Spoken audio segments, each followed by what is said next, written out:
Okay, councillors, we're now moving into the agenda briefing for the July Ordinary Council meeting. Just in case you were confused. Okay, I'd like to again begin by acknowledging the continuing connection of Aboriginal people to country, culture and community, including traditional custodians of this land, the Wadundee and Kaniang people of the Noongar Nation, paying respects to elders past and present. And I'll declare this meeting open at 5:32 p.m. Firstly, the reminder that this session is being live streamed and recorded in accordance with Council Policy EMCP2. Members of the public are reminded that no other visual or audio recording of the meeting by any other means is allowed without the permission of the chairperson. Whilst every endeavour has been made to record only those who are participating in the meeting, loud comments or noises may be picked up on the recording. Agenda briefing sessions are open to the public for attendance and observations.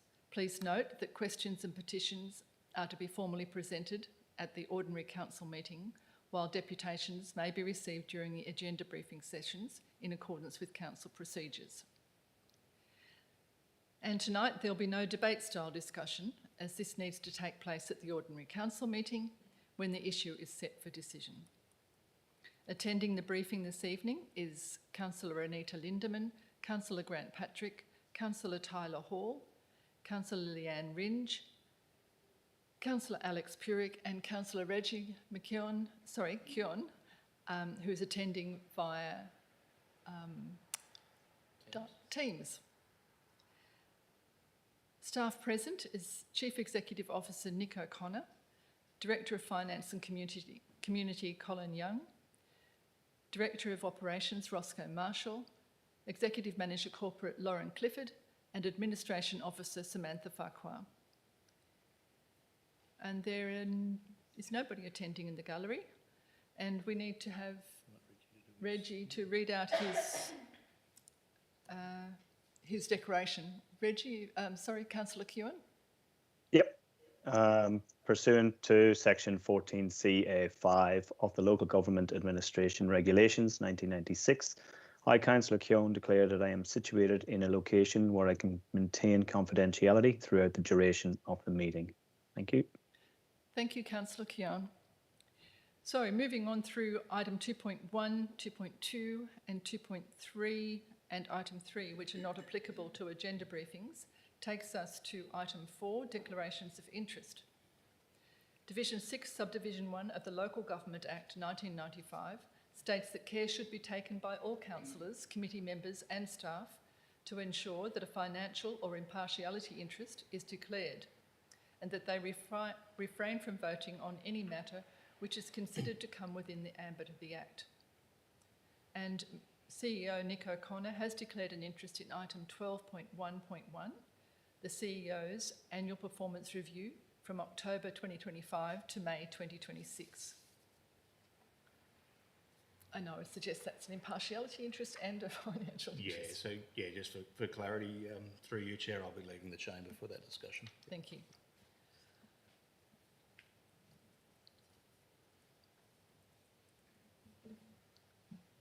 Councillor Ringe?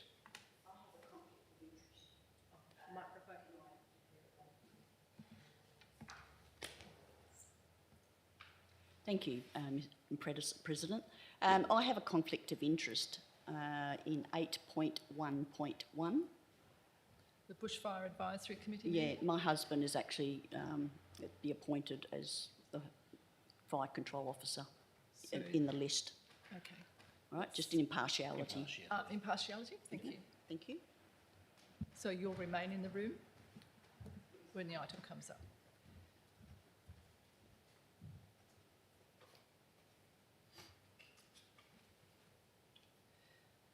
Item 5.5 and 5.1 and 5.2.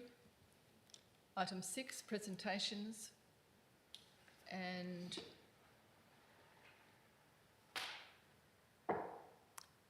none of those apply to the agenda briefing. And at 6.3, deputations, we have none tonight. 6.4, delegates report is also not applicable to the agenda briefing. Moving on to item 7, confirmation of minutes. At 7.1, we have the ordinary council meeting minutes held on the 24th of June 2026. Are there any questions?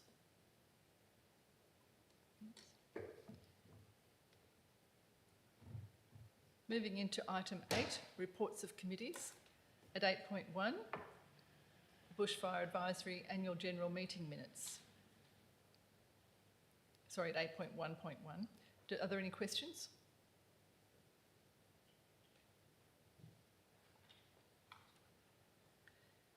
At 8.2, Local Emergency Management Committee meeting minutes. Are there any questions? At 8.3, South West Country Zone Committee meeting minutes. Are there any questions? And 8.4, Audit Risk and Improvement Committee meeting minutes. CEO, would you like to say something about our conversion to ARIC? Yeah, thanks very much for the invitation, Shire President. So, Council, I'll keep it fairly brief because the copy of the minutes are attached. There's just a few points of note I would like to touch on. So it was the first meeting of the Audit Risk and Improvement Committee as it responds to the recent local government reforms. So as part of that, it was the first audit risk meeting with an independent chair and an independent deputy of the presiding members, and obviously then supported by the council-appointed councillor members, being the Shire President and Councillor Hall. Draw Council's attention to 8.2 in particular, the interim audit findings for the year ending 30th of June. There was 6 matters identified. One was moderate and a continuing matter, which was actually dealt with, or was being dealt with as part of the lack of an ICT strategy and strategic roadmap, and councillors have been appraised of the significant work that's been undertaken to develop that strategy, and that will come up to council at the next month's OCM for formal consideration and adoption. And there were a number of other minor matters that will be addressed prior to the final audit for the year. 8.3, as I outlined just before, the ICT strategy and roadmap.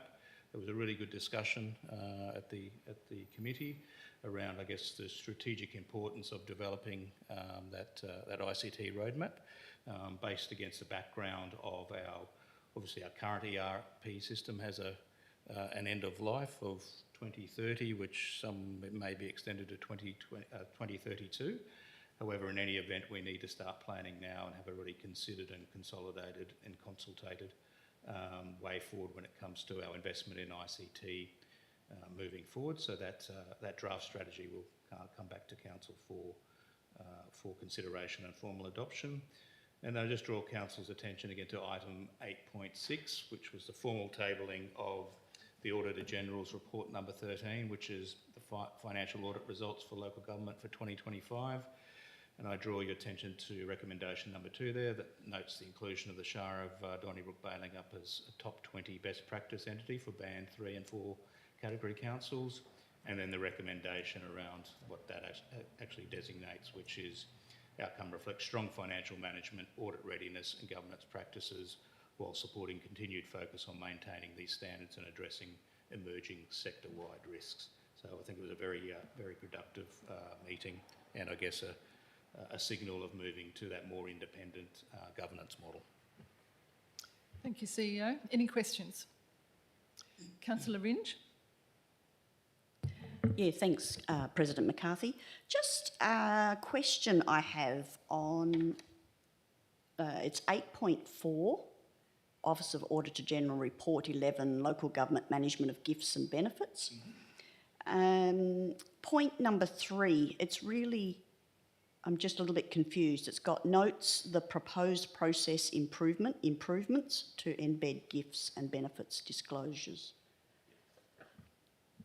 Do you mind if I respond? Thank you, CEO. Yeah, so look, thank you very much for your question and through you, Chair. So as part of the Auditor General's report, they come up with, I guess, a suite of recommendations for individual entities, public sector entities to consider.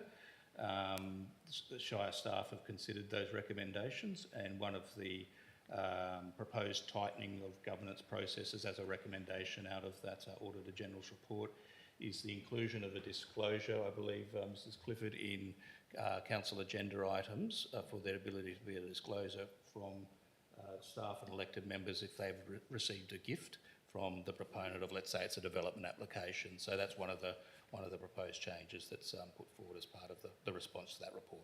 Yeah, thanks for that. It was really just the wording. It's the improvement of the improvements. So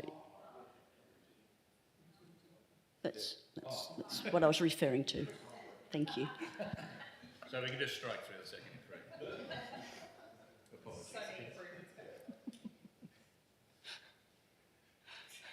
It was a good answer anyway, wasn't it?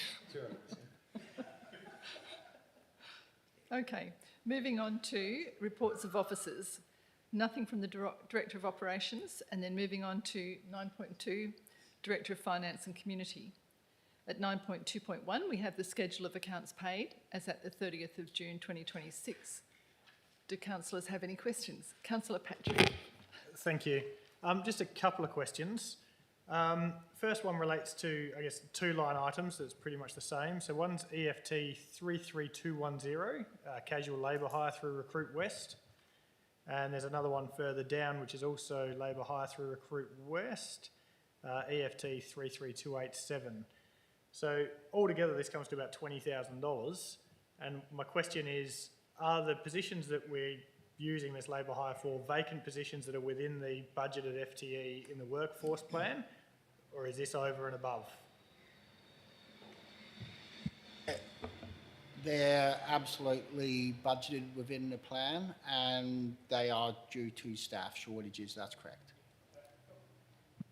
Thank you. And my second question, if I may, Yes. EFT 33231, which is $21,000 for office and hallway cabinetry for VC Mitchell. My question is around that, is the funding from that, or is that costing coming out, or is it part of the funding originally for the VC Mitchell Park? Thank you, Councillor Patrick. Thank you, Madam President. Director Through of the Chair, Operations. that is actually from the funding that was provided by Taliesin through the Community Investment Plan. Any other questions, councillors? Thank you. Moving on, the 9.2.2, we don't have that report yet, the monthly financial report for the period ending 30th of June 2026. I believe that'll be coming out prior to the OCM. Yes, my understanding that was being finalised, will be finalised tomorrow and be ready for the agenda proper and be distributed on Friday. Been a bit busy. Yes, for his chair, yes, it should be up by the end of the week. Thank you. And 9.2.3, approving the use of the Donnybrook Soldiers Memorial Hall for Anzac Day commemorations. Any questions, councillors? 9.2.4 brings us to the Community Engagement Framework. Director of Finance and Community, would you like to introduce the report? Yes, thank you, Madam President. Councillors, the Community Engagement Framework has been developed to give the Shire a clear and consistent approach to how we engage with our community across projects, services and key decisions.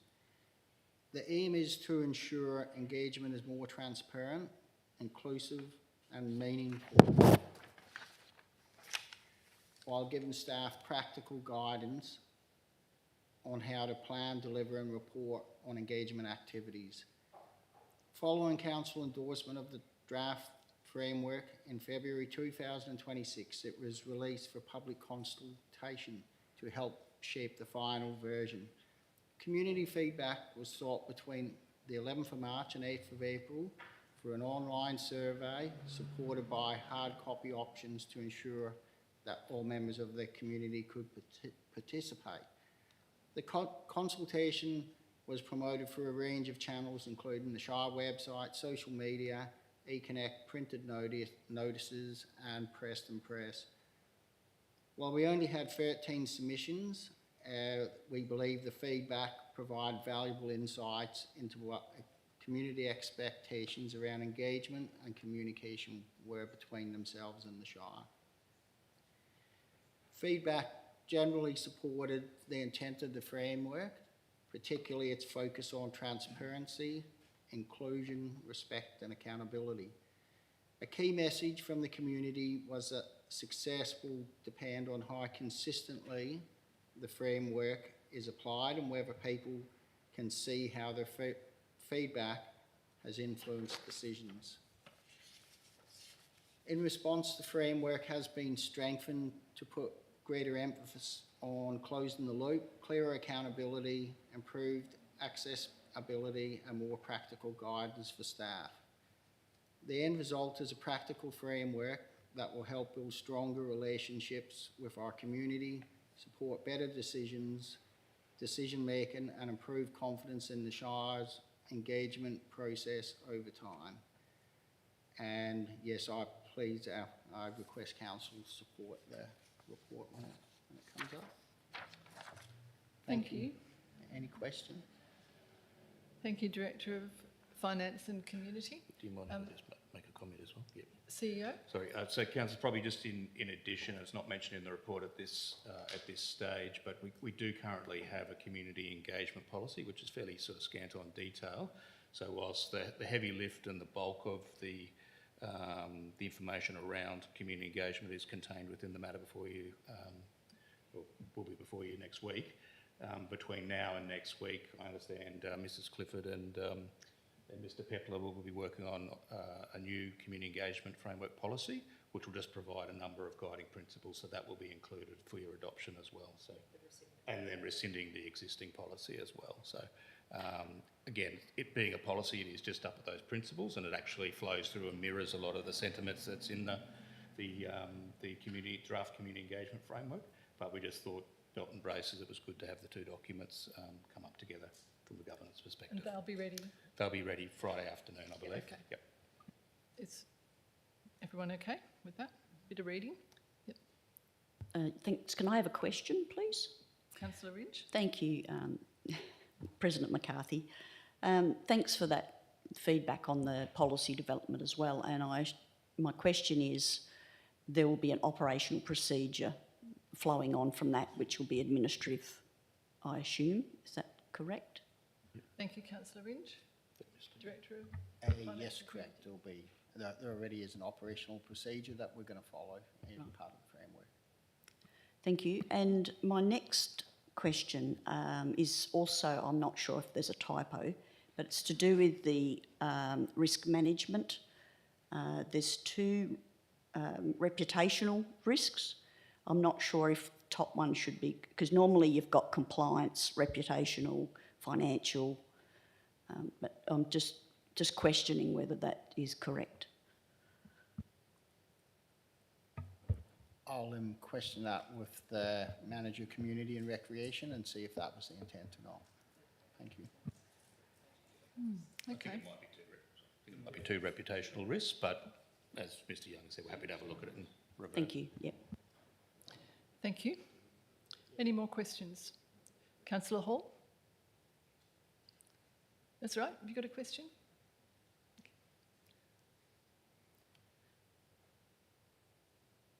Okay, moving on to 9.3, Chief Executive Officer. 9.3.1, Policy Rescindment for EXI CP7, Work Health and Safety. Any questions? And 9.3.2, the major review of the Council Plan 2026-2036, which I believe our Executive Manager Corporate Services is going to introduce. You ready? Sure, thank you, through the Chair. This item seeks Council's adoption of the Council Plan 2026-2036 following the completion of the major review and public consultation process.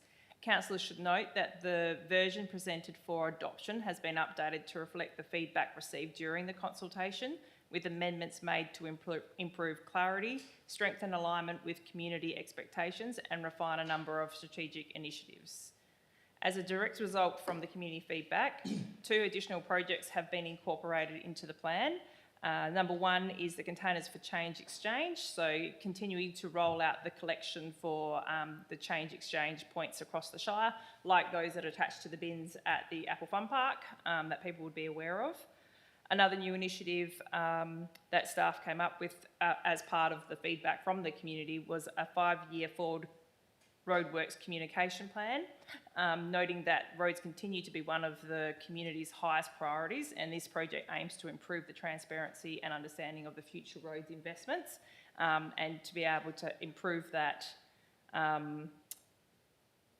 improve the transparency and future roadwork priorities, the delivery timeframes and the investment through clearer community communications. Both of those projects align with the information that was also gathered in the community scorecard as well, so it wasn't just one-off extra stuff, and can also be delivered within the existing operational resources and budgets. In addition to these changes, 5 further community suggestions required strategic direction from Council.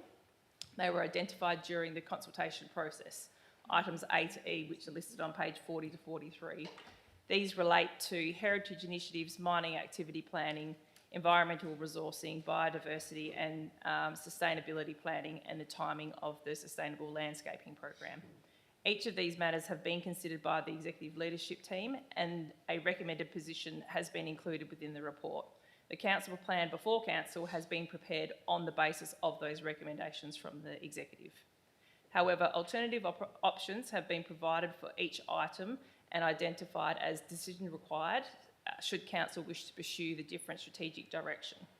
If council determines that an alternative option is preferred, councillors can move a motion to the executive recommendation to incorporate another option to the council plan, and that can be amended prior to the final adoption to public.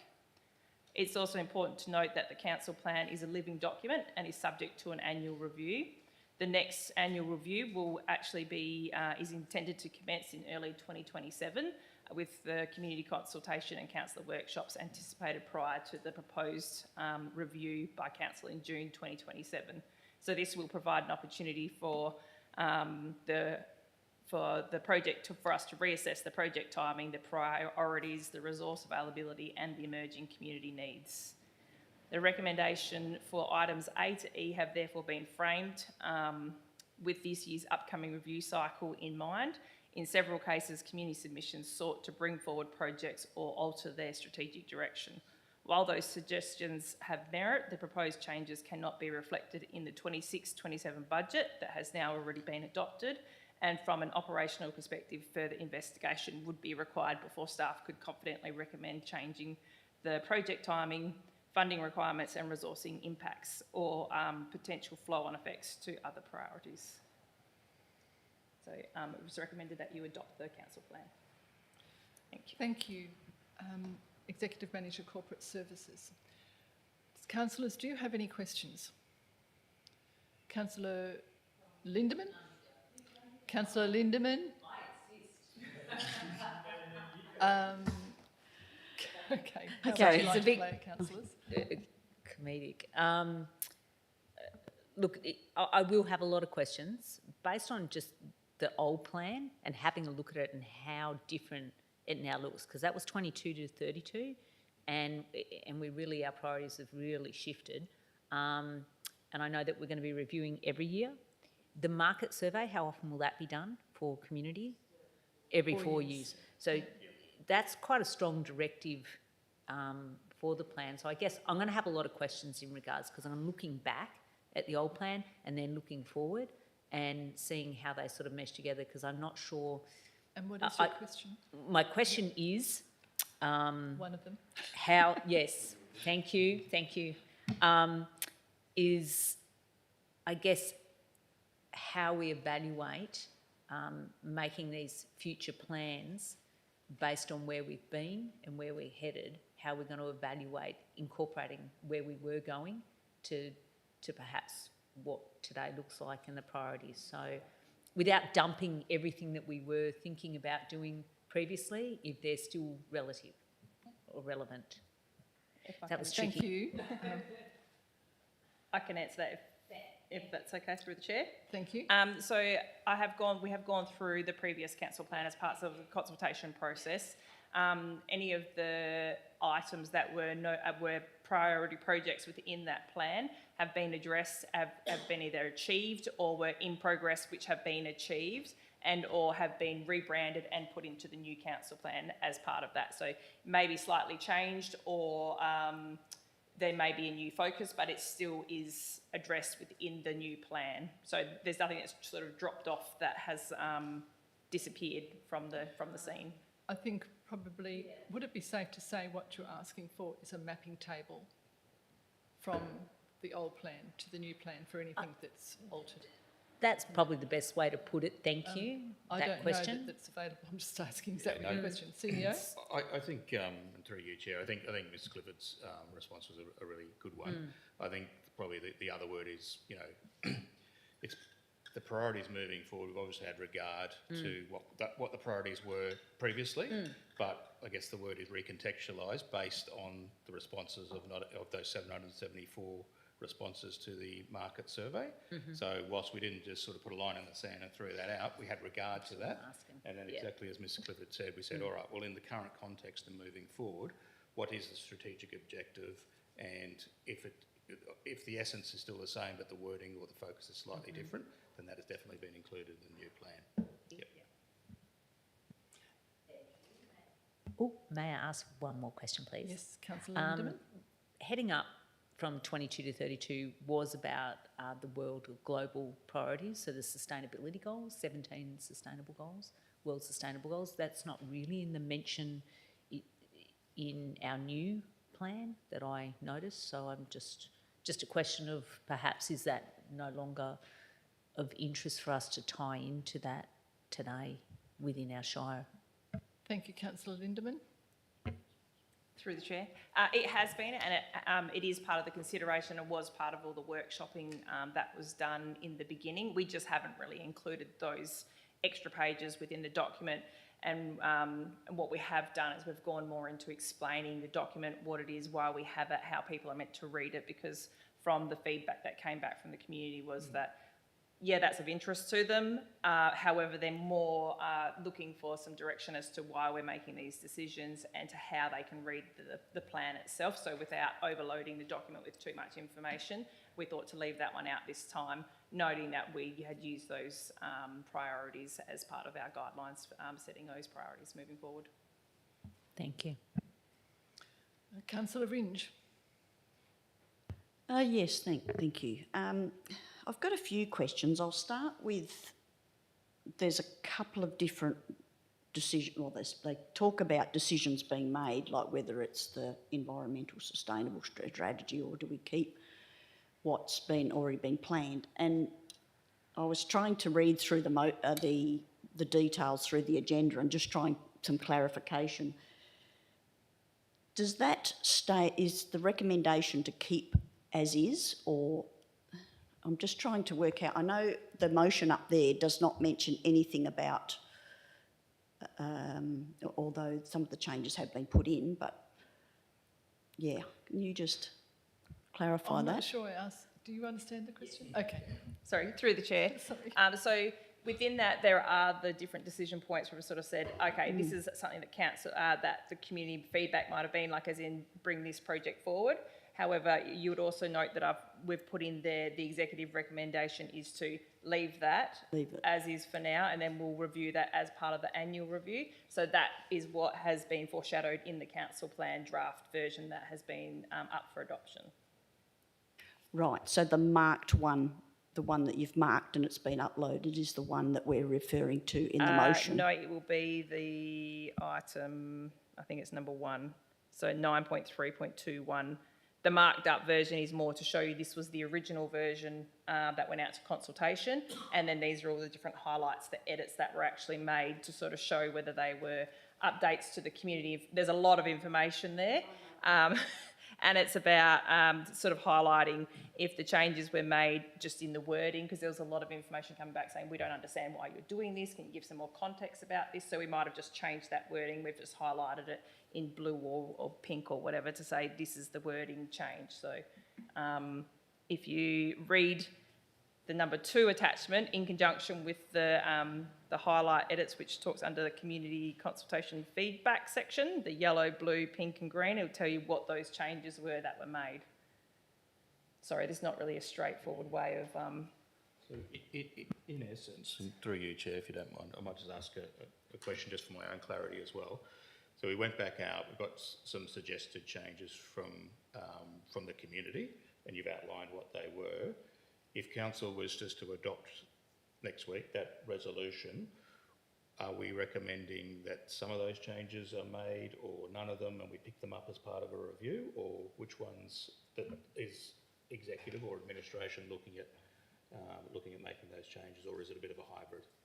So a bit of a hybrid. So the technical edits, the ones that have been highlighted in yellow, the ones that have been highlighted in blue, that's just adding clarification to the community on maybe supporting information that they've requested. Pink are the critical changes or the significant updates where we've had some further adjustments required by the community. And the green highlights are the more strategic adjustments where we've asked for some clarification from councillors as to whether they would like to go with the executive recommendation, which is to keep it, and we'll review those things next year when we do the review. However, there's the item A, which is the Heritage Reference Group. There's a recommendation there for the recommended CP update, which was to keep the two, to separate it into the 2 items as suggested by the community. But the rest of them have sort of state that the recommendation is to leave it until we do the annual review. All right, thank you. Happy to speak offline if you want to have a chat about it as well. Yeah, thanks for that. I might, I just got to make sure that I'm actually reading the correct one. So I might have some questions leading up to the council meeting in regards to that. I just have one more question. Looking through the council plan, there's the Bailing Up Rec and Sports Master Plan, there's the Egan Park Master Plan. I know in the last couple of months there's been talk of possibly some changes at the Yabrup group out there to do with recreation, and also the Jim McDonald Oval, there's been talk about that. To do with the recreation and sporting strategy, the holistic approach, in terms of hierarchy, the master plans, where do they sit in regards to the hierarchy of the strategic documents? Thank you, Councillor Lynch. Yeah, so I guess traditionally you'd have your sport and rec strategy that sits at the top and then talks to your council plan. So that's one of your key driving strategies, similar to a ICT strategy. And then quite often, if you had all the ducks in a row, that would recommend that you undertake some specific master planning for specific sites, which would include the Bailing Up. Yeah, so probably in the sequencing, we've just got a little bit round, not the wrong way, but just slightly out of sequence, and that's why we're actually recommending we do the sport and rec strategy sooner rather than later. It doesn't stop you from doing those piecemeal ones, but yeah, it's always good to have that overall strategic intent and have the site-based recommendation to do that finer planning, but it doesn't totally undermine its credibility moving forward. Thank you. Thank you. Any other questions? Councillor Hall? Thank you. So I've gone through this document at length a number of times over the last couple of weeks, and I just wanted to understand a bit more, knowing this is a first pass at an integrated document of the previous corporate business plan, the strategic community plan, and now the new public health plan that we're also doing.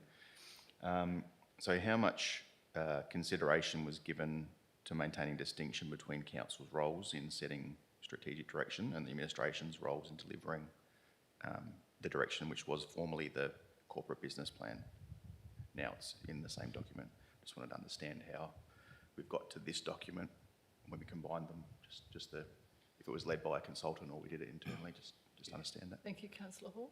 So I believe, I might kick it off and then hand over to Mrs. Clifford, but I believe that the change in focus or in format reflects the legislative changes, and I don't I obviously wasn't here to get a full understanding, but obviously with discussions with the consultant and many other councils that have gone similar sort of structure as we're proposing, it's more around efficiency, as well as going out to the community through a process once and getting their priorities and then cascading that down through to an operational activity, so bringing that all together.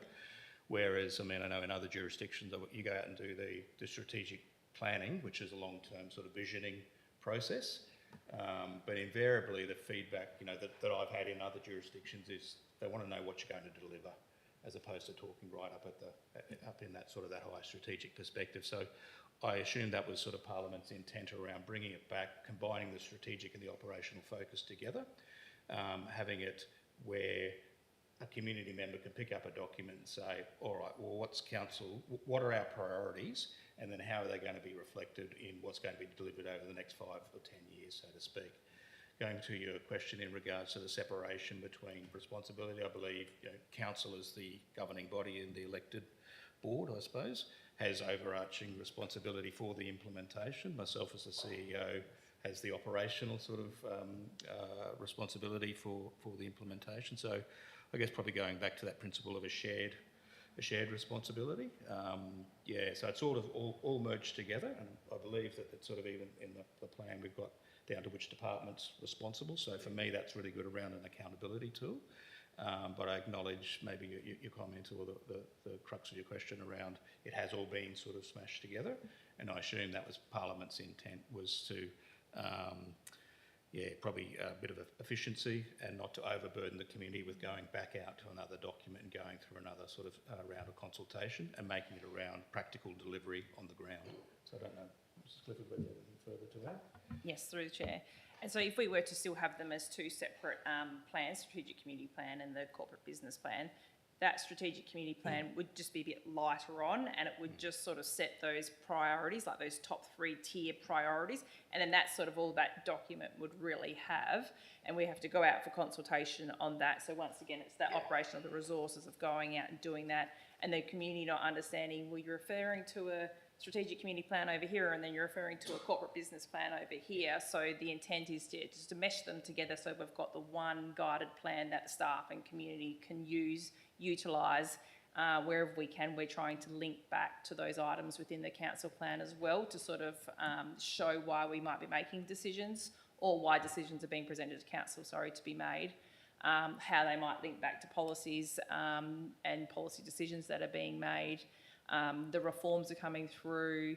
They're asking about having an annual plan as well being developed, as well as the annual budget. So that's coming down the line as well. So I guess, council jumped on the front foot back in the day and said, yep, let's go and merge the two documents, and it is coming, and the change is coming. So we're just getting back onto that early adoption of doing that. If it's going to save time, it's going to save money, it's going to save ongoing consultation with the community, which will cause confusion, then we think it's the best way to present it this way, as well as with the public health plan. Instead of having a whole other document that we're referencing somewhere else, it's easier if it's all embedded in that one document, and it brings it all together into one easy location that we can all reference.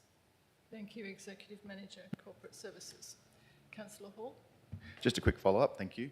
I guess on those lines as well, I think by going early with the integrated council plan, I think it's a brave move as well, because, you know, I've read the regs recently and they do stipulate particular things, but if they're going to be changing in the future, that's where I can see Do you that. have a question, So my question is, I don't have a question, thank you.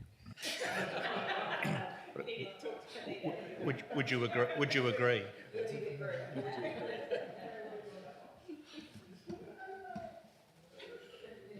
Any other questions on the council plan? Thank you, councillors. Moving on to item 9.3.3, adoption of the new policy EXCP 18, privacy and responsible information sharing. Lauren to introduce. Sorry, Executive Manager Corporate Services to introduce. Thank you, through the chair. So this item is the first step in preparing the Shire for the compliance with the new Privacy and Responsible Information Sharing Act 2024 The Act introduced for the first time in WA comprehensive privacy framework that applies to local government and regulates how personal information is collected, used, shared, stored and protected. At this stage, Council is not being asked to approve a major project or any immediate expenditure. Rather, the proposed policy establishes the Shire's commitment to the privacy and provides the governance framework required to begin the implementation of the PRIS Act. Councillors should be aware that the legislation carries significant organisational implications. Over the time, the Shire will need to identify and review personal information holdings, establish privacy governance processes, implement breach response procedures, review systems and contracts, and provide staff training. The report notes future implementation costs may be in order of $50,000 to $80,000 together with internal staff resources. This is a reflection on a lot of other local governments and what they're doing, and some known costs that we have got included in the budget coming up with regards to our records keeping system. To manage this effectively, the Shire is proposing a staged risk-based implementation approach. This means resources will initially be focused on the high-risk information and compliance areas, with further work progressively undertaken over time as resources permit. Thank you. Thank you. Any questions, councillors? Do you mind if I just make a comment? Yep. Thank you, CEO. Probably just add to what Mr Clifford said, just amplifying that a little bit there. So, Councillor, this is, really the first strategic step on a fairly long journey. As Mrs Clifford has outlined, this is going to be rather or extremely resource intensive and resource hungry.